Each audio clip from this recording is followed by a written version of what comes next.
Hey guys, real quick, want to talk about a specific MedBall drill progression that we can do in terms of the drive leg.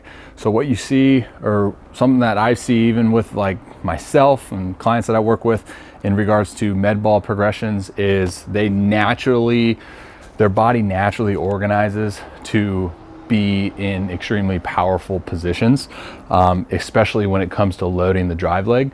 And I think I have a theory in regards to an efficient loading pattern of the drive leg when using med balls. So if we were just to do like a simple, say, flip a coin, random like step back and then side med ball toss. So in that type of variation, when we're doing a med ball and we're really working on loading the drive leg, what you'll see is upon this step back throw and they go to load up, like to throw this med ball with power output laterally, what you'll see is when they go to load up, the trunk does what?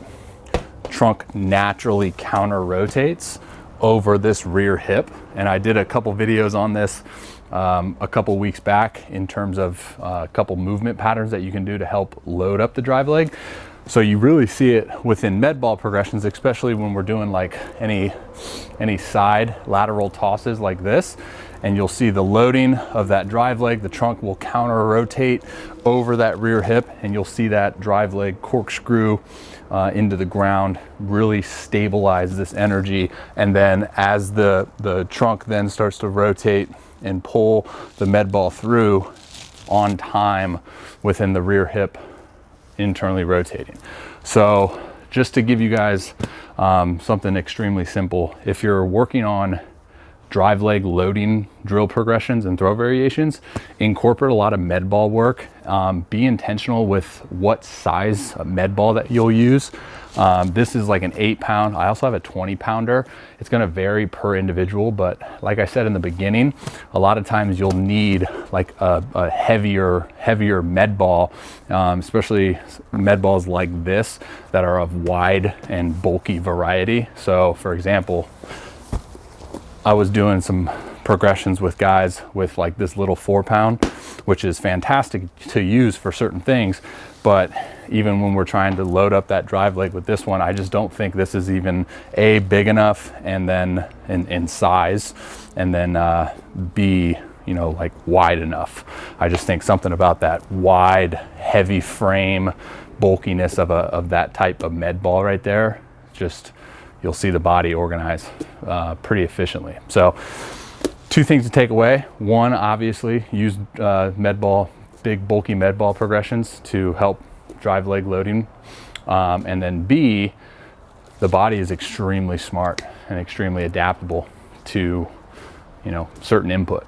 Same thing, same argument honestly for like why I love like throwing the ball as far as you can, because you'll see when you get out of your head, the body naturally does what it needs to do to sync up to produce high power output. So that's just something that I saw there. And then obviously when we're working on like blends, so I think a really cool blend would be for drive leg loading is if we're going to use this 8-pound med ball, and let's just stick to that step back, same thing that I was talking about, right? So we're going to do like a step back and then lateral toss. And then if you can blend that within a regular throw step back, that'd be dope. So if I were just to go step back, load up, lateral toss, and obviously it'd be a lot higher power output than that, and then go right into, like, you don't even need a glove, but then have someone either toss you a ball or have a ball like in your pocket, and then go right into like a step back throw, just to like start blending that feeling into a throw. So that could be an extremely valuable blend, and you can get creative with your med ball throw. It doesn't have to be like a step back, it could be like a curtsy, could be a reverse lunge, could just be a regular leg lift and go. I just think the movement pattern of loading and counter rotating your trunk over the rear hip and tossing that med ball, especially when you get a different object in your hand aside from like having a glove and having a ball, patterns can clean up. So take it for what it's worth. Hopefully that helps. Subscribe to my YouTube, or we're gonna have to arm wrestle and I'll have to win. Okay, love you guys, see ya.